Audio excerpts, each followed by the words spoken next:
we're waiting here, why don't I'm just gonna play the video, the marketing video from the real estate board for August. I keep trying to play that one, but they're so far behind there. They don't come out with the monthly one until 2 weeks or 3 weeks into the next month. So, here we are on the 17th, and they're just coming out with their August video on the market. So I'm just going to play that while we're sitting, guys. If you don't mind, just let me share. If I can find it.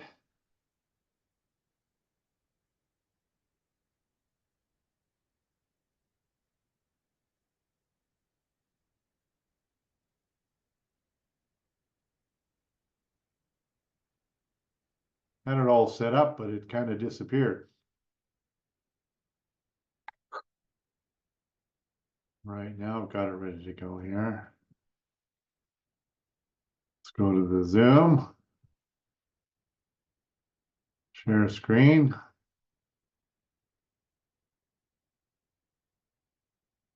And make it a little bigger. I'll turn on the Bluetooth. And away we go. Home sales remain in a holding pattern below the seasonal average. Let's take a closer look.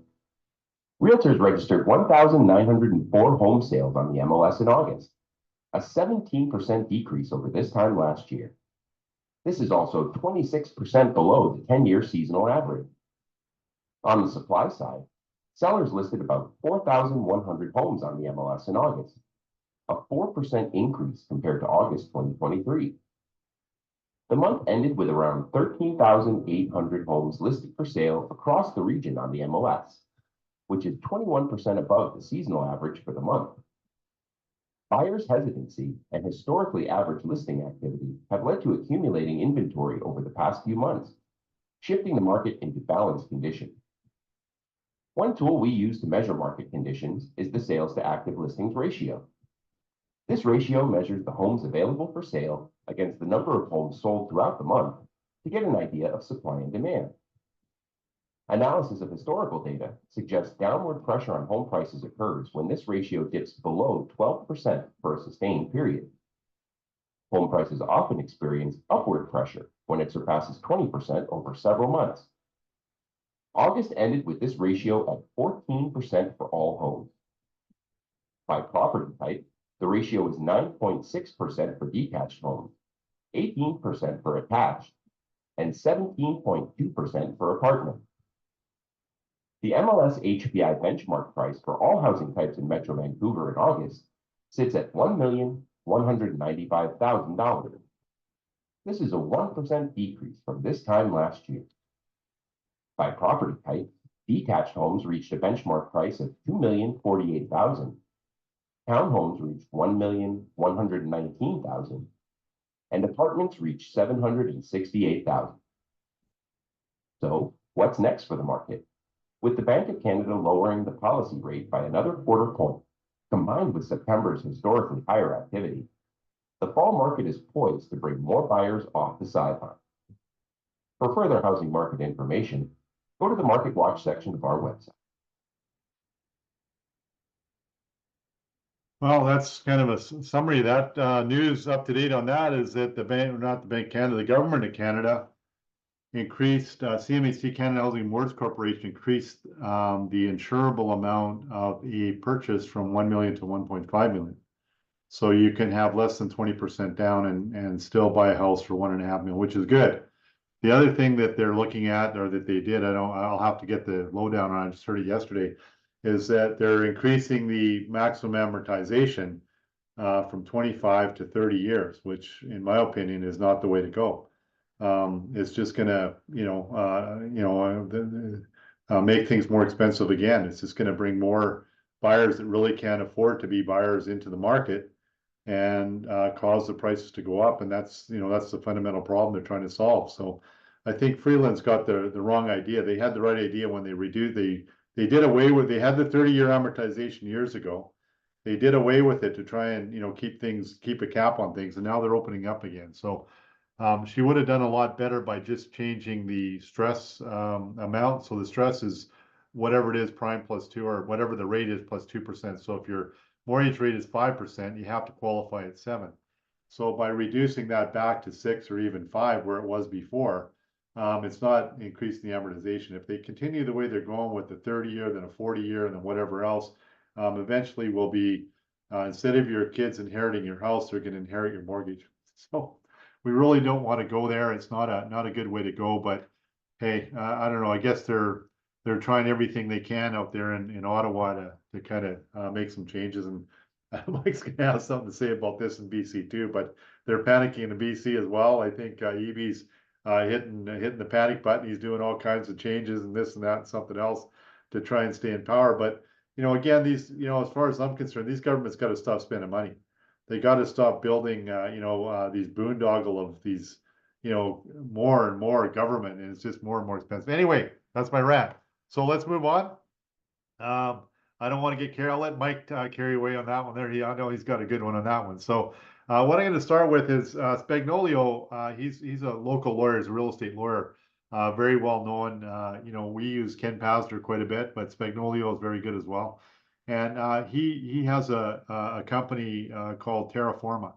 And Terraforma is they specialize in title searches and so on and so forth. So if you're a busy realtor and you want these title searches out there, Spagnolio can certainly get in contact with him and look at his Terraform. And I'm going to have some information on him as well to go with that. Or like Sonny said, refer them, always refer them to their lawyer for information on the title. We're not lawyers. We're not, land title people. We're realtors. Our job is to write a enforceable contract, not to interpret titles, not to, give information on inspections, not to, give information on taxes, all other stuff. We just do the thing and just do the contract. And if they want information on those other things, taxes, talk to a tax lawyer, legal advice, talk to a lawyer, and so on and so forth.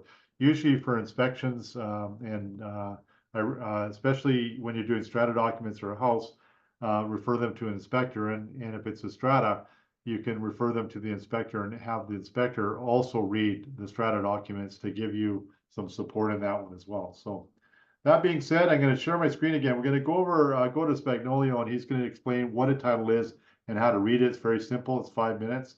So let me just get rid of this one. I'll open up Spagnolio. We'll go to share, and then we'll start from there, and then we'll have a discussion following that.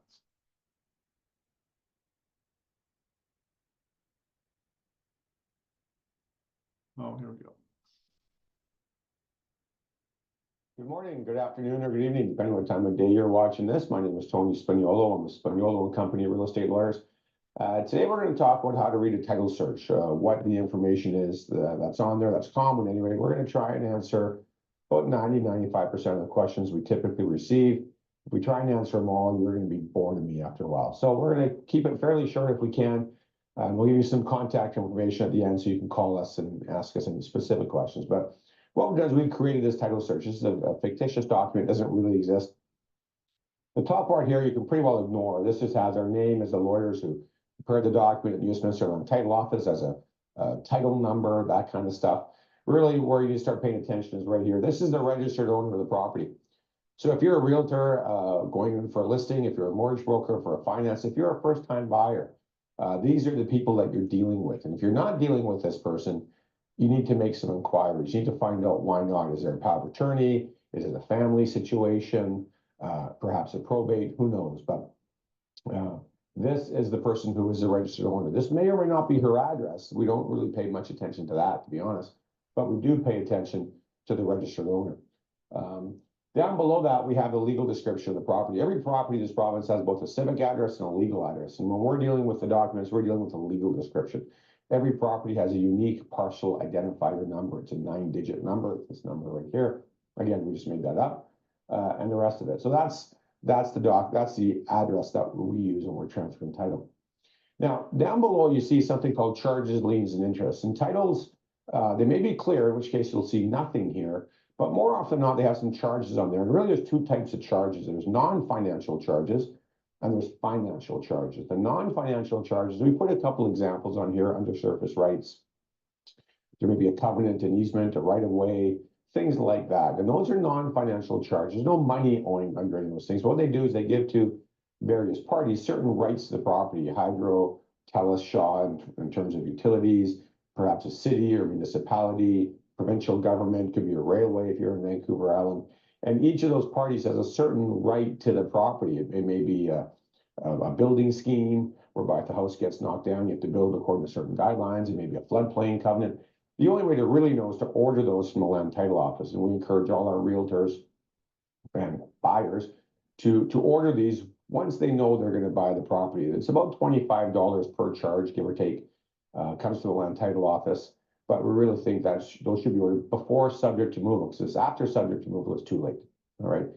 So those are the non-financial charges. Then we have financial charges. Those are mortgages, assignment of rents, and judgments, perhaps, a certificate of pending litigation, a private mortgage, a builder's lien, and I'm probably missing a few there. Those will be taken off on closing. If you're a realtor helping someone buy the property, those will be discharged by the vendor. If you're a realtor taking a listing, make sure the vendor knows about those and make sure there's enough equity to discharge those. Otherwise, you have to negotiate with those parties and make sure you can get a discharge on closing. Okay. So I think the two we have on here are mortgage, assignment of rents, both those with CIBC. Those are very common mortgages with the big banks or credit unions. But we also specifically put a private mortgage on here. We use Mary Phillips as a fictitious name. If you're a realtor helping a client buy the property, if you're a realtor helping someone sell this property, make sure they know where Mary Phillips is and that they can get her signature on discharge. Oftentimes these are private mortgages. Mary Phillips may be deceased. No one's paid attention to her contact information. The clients may have paid that mortgage out years ago. Mary Phillips gave her a discharge or gave the clients a discharge, and they forgot to register it and didn't know they had to register. It's very common back in the day where people discarded, they wrote the check, they got a receipt saying mortgage paid in full, they got discharged, but they didn't know that they had to register that land title office. So private mortgages need to make sure that person is around and can sign a discharge. Okay. Down below, you see a duplicate in the feasible title. Don't worry about this priority part. Your lawyer will take care of that on closing if there's any issues with the priority of charges. Transfers pending applications, usually nothing much comes up there, but this is important. This duplicate in the feasible title. Once a year, we'll see a title search. This is, after seeing 4,000 or 5,000 every year, where that's issued to somebody. Back in the day, people didn't grant a mortgage to a bank. They took out the duplicate and they gave it to the bank or to the lender as security. The very first deal we ever did in my dad's house, my parents' house in East Vancouver, they borrowed money from a bank. They got the discharge or the duplicate back from the bank. They didn't know at the time. It wasn't my fault. I wasn't around at the time. But they didn't know that they had to register that duplicate back at the land title office. So we had to go to court to get a new one. It was misplaced. So if that is, if it does say issued and outstanding, or it does say who it's given to, make sure that the clients can get that. Make sure that, especially if you're a realtor trying to sell that property or a broker trying to refinance the property, that has to be accessible and it has to be put back in the land title office. If not, it's a court application. It's fairly standard, but it takes weeks, if not months, and several hundred thousands of dollars. So just make sure that's there. So that's in a nutshell what you're going to see on 90% of the title searches. I'm sure you have some questions or maybe specific things, development permit charges or things like that. Give us a call. Our contact information will be on the screen. It's bcrealestatelawyers.com. If you click on that page, my direct phone number is right on the first page. So call anytime. Thanks. Have a great day. Okay, that's just a basic title. So in the top right-hand corner, and I think I sent another document out from Ken Pastor that you guys all have, but in the upper right-hand corner of that, it noticed the date and there was a price on there. Well, and I think that one was 309. Maybe the Ken Pastor one's 309, but that's the date it last sold and the price they paid at that time. So there's a little bit of information on there that we can garner from that. But one of the things that I would like everybody to do, if you're taking a listing, pull the title first before you go to your listing appointment. I know it's a little expensive, but it saves a lot of time because what you put on the listing agreement has to be exactly what you have on the title. So if it's If it's Douglas A. Foulds, it should be Douglas A. Foulds, not Doug Foulds on your listing agreement. The listing agreement should match the title exactly. A lot of times you may be talking to one of the spouses and they decide to list it, they sign everything up, and you go do a title search after you get back to the office and you find out that both spouses are on title and you need both signatures. And we've seen that before. I don't know, Sonny, have you ever seen that where you got somebody had the wrong name on the title or on the listing and had to get it done before or get it done again? I've only seen the people putting like Doug Folds instead of Douglas Folds, right? But I haven't seen that there's a two people, and I usually check the title right away, and then I make sure you ID the person. But yeah, just a misspelling of the name. Yeah, and I've seen that misspelling it's important. I mean, it's not the same document. So make sure you pull the title and get it done. I know it costs $25 or whatever to pull the title, but do that. And the other thing we're talking about is that all these covenants and these mortgages and so on and so forth, and what Sonny and I were talking about earlier, it's pretty easy to read a title. But when you got a covenant on the title, that's when it gets a little more complicated. And that's where maybe you ought not be, giving too much advice on that, because you should be pulling what that covenant is and finding out exactly, covenant is some encumbrance, like Spagnolio said, it's a non-financial encumbrance on the property. So sometimes, and currently we're having a big problem with it. And that's, these encumbrances, they got, I think, maybe somebody, guys, Mike or whatever can help me out.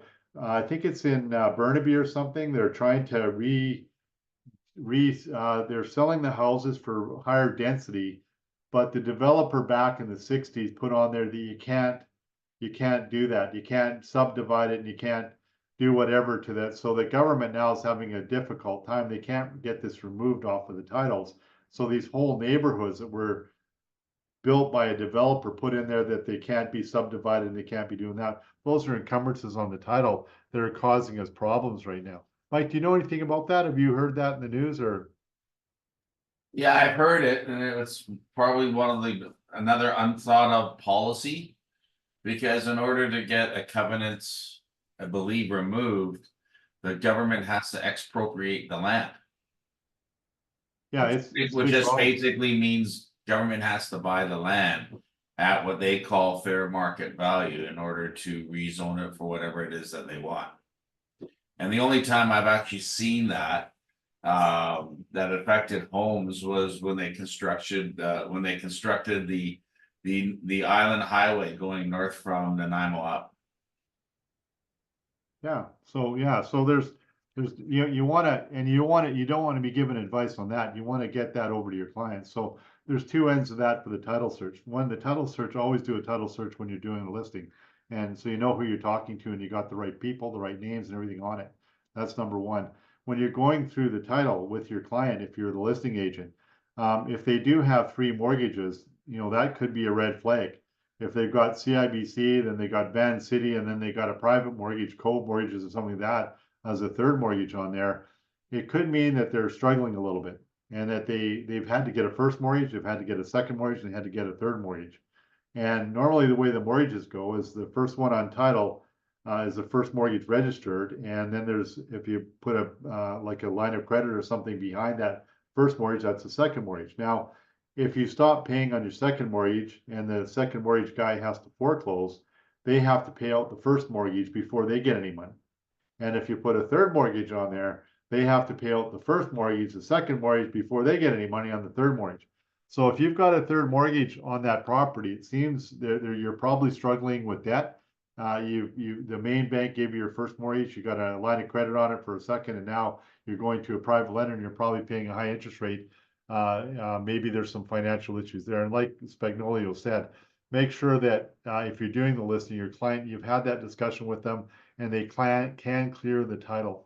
I've had situations where they owed more than they were selling the property for.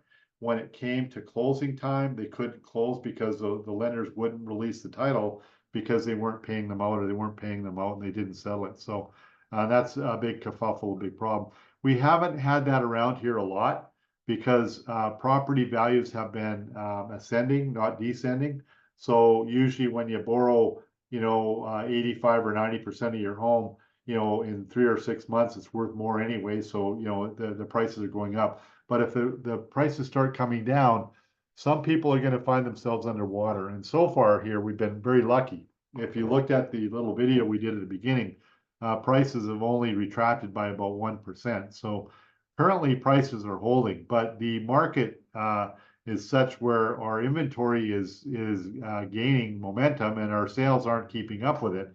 So we got more more supply than demand, and it is definitely putting downward pressure on the prices. So we'll see what the Bank of Canada does. The news I got is they're going to drop their pants on the interest rates. So now they're calling it a jumbo interest rate reduction on the next one. So whatever that is. So they're going to go from 0.25% down on the overnight prime to maybe a half or 3/4 or even 1%. That's a jumbo move down. So it's going to make things a little more affordable. So things are happening. Let me just share with you again. We're going to share the other document that you've been sent in your email regarding titles, and it's a little more explanatory. This is from Ken Pastor, and let me just pull this up. And I'm going to share my screen again. We'll kind of go over that.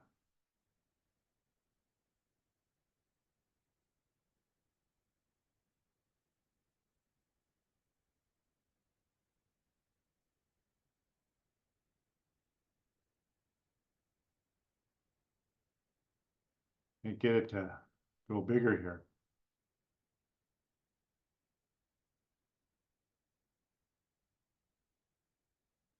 Move that out of the way. Can you all see my screen here for the Pastor Law Corp? Just a thumbs up. Good, thanks. Make it a little bigger. So this is from Ken Pastor. Pastor's we'll probably have him in to the office fairly soon with just doing a little presentation, whatever. He's our kind of in-house lawyer type of deal. So you can call him anytime. He's a really approachable fella. And if you have a question, what you do in exchange for calling him and being able to call him and he'll answer your calls is refer business to him. So we all work on commission. So refer business over to him or Spagnolia, whatever lawyer you're working with. It doesn't matter. We're supposed to refer 3 lawyers, but Ken's good and he does a good job. So he provided this for us. Minimal due diligence on a checklist. Review of title with your client. GST. Is it applicable or not applicable? Normally on a built, if the place has been occupied, it's not, GST is not applicable. But if it went into a rental pool right away, it may be applicable. So these are things that you're not a tax expert, so refer them to a lawyer or refer them to a tax expert.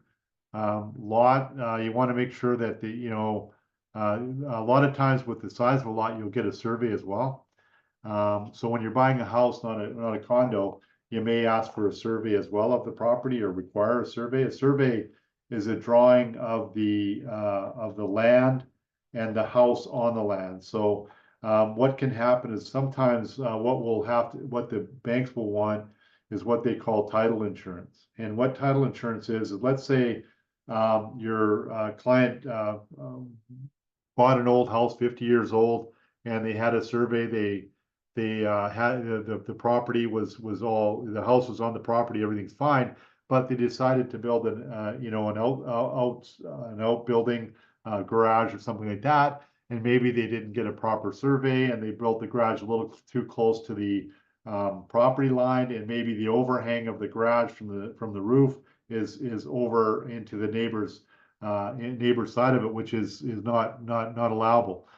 Title insurance, in this case, it costs about $300 or $400, would pay for that, moving that garage or doing whatever you have to do to make restitution on that. So that's kind of what a survey does. It shows that all the buildings are on the land and where the land is and how much land is involved there. Won't talk too much about that, but that's what a survey is. We've got the title here. Title insurance insures all of that. Make sure that there's no fraud going on. There's no the buildings are on the property proper, and if they're not, title insurance will pay for the changes there. Suites we have these a lot. They're just everywhere in Vancouver. Is it allowed? Is it permitted by authorities or not? If it's if an unauthorized suite, it's you know, could be considered you know, they may not be able to use the income from it. It could cause problems with you know, with the purchase on that one there. Environmental clauses, well, I think that's more oil tanks and such like that. A lot of times what will happen is that when you're buying an older house, and there's a lot of them here in North Van, in all over the place, and you know, and you'll put a clause in there regarding the oil tank, because back in the day, what they used to do is they used to put oil tanks in the backyard or the front yard. They'd have a filler pipe, and that would be your heating for your home. And that was before we had all of the, you know, electrical and all the piping and the natural gas lines in there.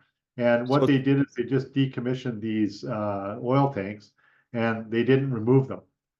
So in some cases, these oil tanks have been sitting there for 50 or 100 years, and they may or may not have had a little bit of oil in them. And if they did, you know, and they had, I don't know how much, usually they'll fill them with sand in the inside. That was what they were trying to do.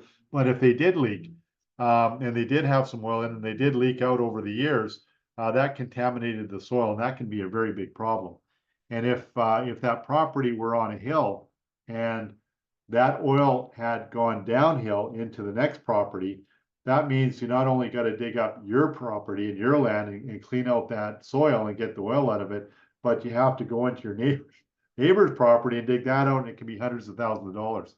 So when you're buying a house, you really want to pay attention to the age of the house and when it was built, and if there could have been a oil tank on that property. And you want to make sure that you have clauses in there that protect the buyer, that if there is one, that the seller will remove it and remediate any problems with it. Sonny, have you ever run into that at all?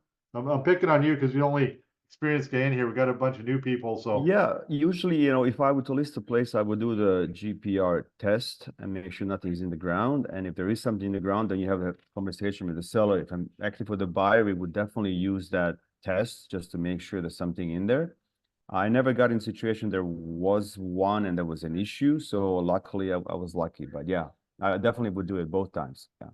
Yeah. yeah, both for the seller and the buyer. So houses are a little different. In the condos, we got to read the condo documents or strata documents, but in houses, you really have to pay attention to your inspection, and you know, you really have to pay attention to things like, you know, environmental things like the oil tank in there. So watching out for that. Foreclosure is not going to get into much. You're dealing with the bank on that one there. We will talk about foreclosure in a whole different. As a matter of fact, the real estate board has a course on foreclosure, so you may want to attend that if you're looking at that. New properties, GST, we got to worry about. Survey, that kind of thing. Occupancy permit, make sure they have one. Re-inspection. Substantial repairs. You can read through this on your own here, just to have a look at it. If you have any questions, give me a call. This is just Ken's due diligence. First time homebuyers, this is one we have a bit of an issue with, I've seen before. First time homebuyers, there's property transfer tax. And some of it is exempt, some of it is not. I think it's really, really low. And this is another area that the government, you know, you know, could really make a big deal. And I think it's 500 to 550. They just changed it recently. I think it's 750 now. But you know, that first time home buyers or property transfer tax exemption should be about $1 million right now. And that's going to help people buy properties, and because otherwise you have to pay extra on it. And there's if you go to BC property transfer tax on your Google, it'll give you the formula you need to use. But we were just looking, we're doing an example on our course there, and I don't know, they're buying it for 750 or something like that. And the property transfer tax due on that property was $10,000. So if you've got a first time buyer and they got 5% down, they got to have a little bit more because it's 5% of the first 100, sorry, 5% of the first 500, 10% of you know, from 500 to 750. So it became a little more. But if they've only got their first, you know, amount down, their $40,000 or $42,000 that they got available down, and then all of a sudden they get another bill for 10 grand, they may be struggling to do that. You know, experienced homeowners, you know, they have the wherewithal to deal with it. But first time home buyers, and a lot of you new people will be dealing with them, you know, these are big ticket items for them. 10 grand is a lot of money. That's what they got to come out of pocket. The bank isn't going to finance it for them. So do have that discussion on property transfer tax. Marijuana grow up, well, it's all legal now, so I think people are just doing it in their backyards. So, but back in the day, what people were doing is they were buying these apartments or houses and they would turn them into a grow up. And what I mean by a grow up, they turn the house or the apartment into a greenhouse. And they would have the humidity be way high, and they'd have all kinds of problems with the power, and they would be trying to hide the power usage, so they would circumvent some of the lines. So these houses, mostly houses, were compromised in that the power lines were circumvented, and all of the switch panels they went around that directly to the power line, and so on and so forth. And then they had water, in the house dripping, and it caused a lot of condensation, and condensation caused the mold. So it was a big problem for a lot of people. So we have a clause in there that says, well, the owner owned it, that it was never a marijuana grow up. So these properties can be remediated after the fact, so they have to go in there with proper people to certify them, then clean the mold out, and get them back to where they were, and then remediate them properly and give them certificates. But the big problem there, if it was a grow up, it's the banks won't finance them. So you can have an accepted offer, but if it's a grow up and the banks find out about it, they're not going to touch it with a 10-foot pole unless it's been remediated properly. It's kind of like these leaky condos. The bank's not going to touch them unless they've been fixed properly. So parking, well, that's another area of the title where you've got different types of parking, and these usually this is for condos. Parking on a house is within the survey. It's you park wherever you want. But for apartments, a lot of the time the strata doesn't own the parking, and they don't own their own storage. It's separate, and it's common property for the whole condo. And there's one I found downtown that normally they're assigned to each unit. So exclusive use to unit 101 has parking number 1 and exclusive to that. So they don't change that. But in some cases, the actual strata can take them back and use them for visitor parking or whatever else kind of thing. So you got to be a little bit careful, but refer that to your lawyer. In one case, I had the strata, and Sonny, you might have ran into this place. It's downtown somewhere. I can't remember where it is on the west end there, over by Stanley Park in that area, and it was first come first serve on the parking. So when my guy sold out, the new buyer went to the bottom of the list, and everybody else on the parking got to move up a little bit. And I think my guy had closest to the door or something like that. Well, by virtue of selling it, we've lost our space there, and they got assigned a parking spot, but they got another one assigned to them, which wasn't as good as the one that this guy had. So have a talk with your lawyer about how it's set up on the the parking is, whether it's common property, limited common property, or that kind of thing. So empty homes tax, we've all dealt with that a little bit, and Ken comes in and does a whole lesson on that. Speculation tax, vacancy tax, we've got that. Foreign buyers tax, so we've got all that one in there. We've got the new one now, which is called the anti-flipping tax, and so on. We got to keep it for 2 years, so he'll update this one for that one there. Stigmatized homes, probate. Stigmatized homes means somebody maybe died in it.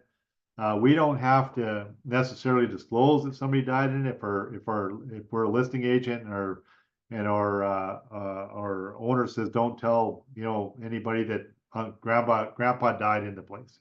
He was in bed and died it. But yeah, if we ask, we have to say that we've been instructed not to comment on that, or not to say anything about that. Well, that tells what it is right away. So some people want to know if somebody died. So that's that's just an example of stigmatization. Probate, when somebody does die, not necessarily in the house or not whatever, it has to go through a series of court actions and ads and so on and so forth, so that anybody who needs to make a claim against the deceased person can make a claim on the house. So it goes into probate, and it's they advertise anybody that has to make a claim about that person can.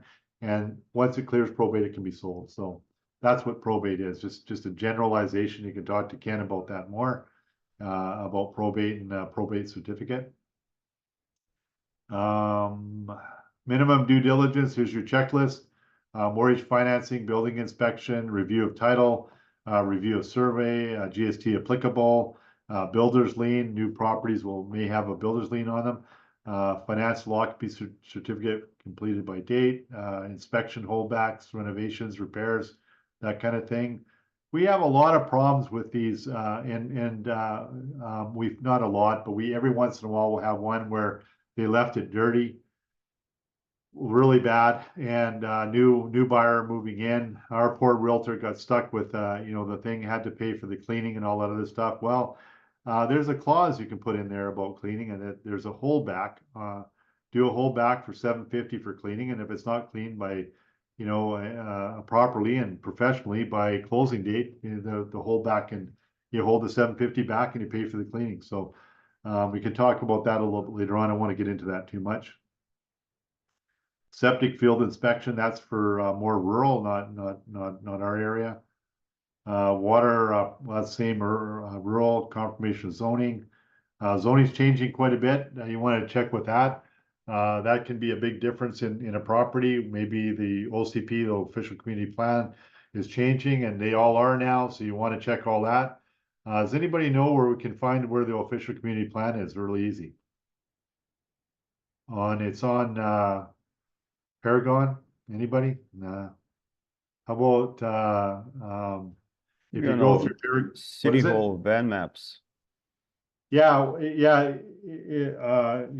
it's also on Paragon. If you go through Paragon, you can get it through Autoprop there, and there's a link right there. It says the zoning, and it says OCP, and you can click on the OCP button, and it'll pull up the OCP right on Autoprop. So you don't have to go through the city. Autoprop will direct you right through into the city if you do a report on it. So just FYI on that one there. No oil tank, we talked about that. PDS important. We just recently had a case where the owner put on the PDS that the fireplace was inoperable, and the property was sold as is, whereas now the buyer seems to think that they have some kind of a recourse, but that's questionable. Again, that's a legal question, but the seller did put on the PDS that it was inoperable and that they're not doing anything about it. So now it's a fight with that. So that's, again, I don't take sides on that. It's to talk to your lawyer, get legal advice on that one there. And of course, independent legal advice, that's the last thing we got there. Okay, well, I'm going to just stop sharing there for now. Any kind of, sorry, it's kind of a dry subject, and it's a hard one to do for titles, and when you're not dealing with a specific thing. Is any comments or anything want to say? Anybody want to say anything? No, Doug, I just think it's, we're in a serious business, and we have to protect not only the customer but ourselves as well. So there's a lot of checks and balances, and that list is an example of everything you need to know prior to the transaction going through, or having an opportunity of going through. Yeah, and don't be afraid of it, guys. I mean, it looks really obtrusive, but we've been through this thousands of times. Like, this happens every day, these transactions, and just refer them to the lawyer. Now, it's better. I always tell you guys that I'd prefer you use the lawyer rather than a notary. Yeah, the notary's going to save you a couple $100, but and the notary can explain most of these things as well on a title. But if there's a problem with something that's going to hit at closing, and they can't close for whatever reason, for money wise, they can't clear the title, whatever, I'd rather have a lawyer in my corner dealing with it rather than a notary. Because if you got a notary dealing with it and the other side can't close, then you got to go to a lawyer to get them to deal with it. So, and I don't know how many times I've told I love it when it comes down. We've done all of our things. We've done all the deposits. We send all of the trust monies out. We've got everything done. We've got everything there, and it goes to the lawyer's closing day, and it can't close. And so is saying this and that and something else. The best thing I love is, well, let the lawyers deal with it, because we've done our job. And that's the thing. So when you're dealing with titles, don't get stressed about them. refer them to the lawyer to go, have the lawyer go over that title with them, but do that. Don't negate that, and always have the title initial on there, and have the clause in there that the title is satisfactory and that the client has had, the buyers had time to go through that with their lawyer and they're okay with the title. And there's the financial encumbrances and the non-financial ones. The financial ones are the mortgages; those will all be cleared, and any liens will be cleared, and pending legal action, whatever. PLA is pending legal action. That's usually when there's a divorce going on, and there's one spouse on title and the other one isn't. Well, the spouse that's not on title will file a pending legal action so that the other spouse can't sell the house or the property out from under them and walk away. And so they'll put a pending legal action on that to protect their interests in the property. So that's what that is. It's not the end of the world.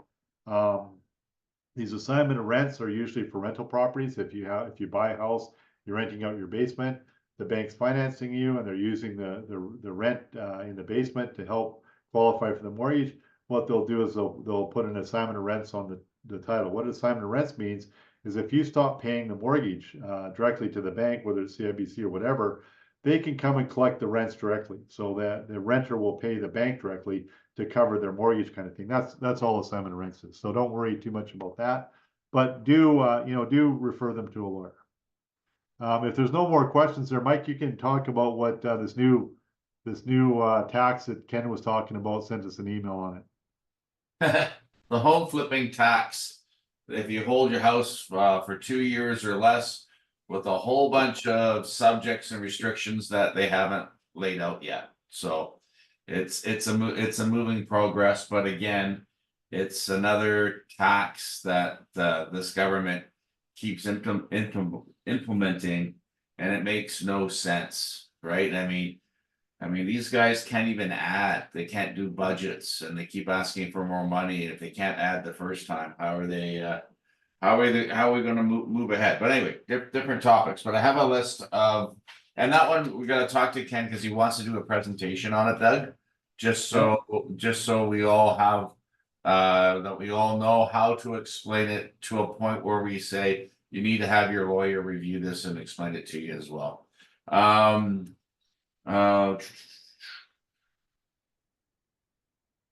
Century 21 conference coming up. It's in Ottawa. Starts on Sunday. Heather and I and Melissa and Chris and Rihanna are all going.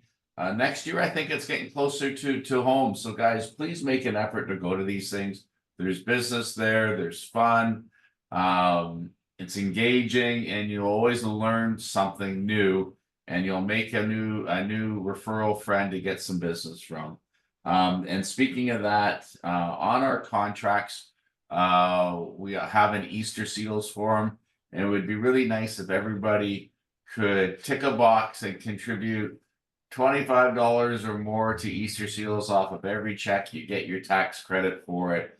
But can you imagine we do 1,300 transactions and everybody put in $50. That's a really good boost to Easter seals for Camp Squamish up the street here.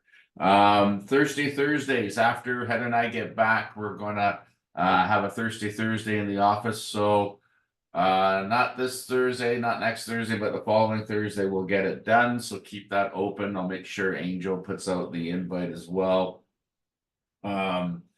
It's getting busier. Our listings have increased quite a bit, and I'm starting to see a lot of people asking people to do opens, which is fantastic. But you know what? If we have 85 listings, we should try to have 85 opens on a Saturday and a Sunday. That's great exposure for you guys. It's great exposure for your company, and a crowd draws a crowd when you do that. I already talked about the expropriation, and that was about it, Doug. So you guys got Elaine Chang in our office is doing a what's that, Angel? Newsletter. Oh, the newsletter. Thank you. Yeah, but anyway, yeah, Elaine Chang's hosting an open house for one of her pre-sale developments. You all got the information. They're throwing in a lunch. So get in your cars and go give her support and go have a nice lunch. And we're changing one of our formats, communication. It's what Angel said, it's the newsletter. We're trying to condense the information to you of what's going on a weekly basis in the company. So it's gonna look really nice. It's gonna talk about what's new in the brokerage, who's joined, new listings, new sales, topics for the upcoming meetings. But the whole idea, it's supposed to look more attractive and look like a newsletter, because you guys deserve something better than what we've been doing in the past. So get ready to see it. If you have any suggestions for it, please give them to us. If you have anything that you want to add, like this open house that Elaine Chain's doing, then give it to us in a heads up so we can send it out. And it goes out every Friday. Our goal is to have it proofed on a Thursday, sent out on a Friday. And that's all I got. Oh yeah, so I am away starting next week for the full week, but I'm reachable. We're just in Ottawa in Ontario. So just if you call me, make sure they understand there's going to be a little bit of a delay. And I don't care if you phone, text, or email, I'm reachable for you guys. That's all I have, Mr. Foulds. Great. Anybody else have anything new that they want to talk about? Anybody got a new listing or a sale that they want to brag about? And I'd like to say hello to Seema, who has just joined our office. She's up there in the middle, well, at least in the middle of my screen. She comes from an insurance background, which is very similar to mine, which obviously that makes her really cool. But welcome to the company. We're going to be reaching out to a couple of mentors to get some introductions for her. But I look forward to seeing everything that she can do, because I think she's a very smart person and she's a worker bee. So welcome to the company. Thank you so much. Thank you. You're welcome. Yeah, and just the Realty 101 guys, we're going to do a short one today, and we're going to meet up over at Elaine Chan's open house for lunch. 6th and Main, so we're going to do a quick one right following this. We'll get going at about 11 to about 11:30, 11:40, and we're going to cover the strata documents that you've all been sent. So we're just going to cover over what's in there and go from there. So, all right, I'm signing off, guys. Have a great week. If you need me, call me.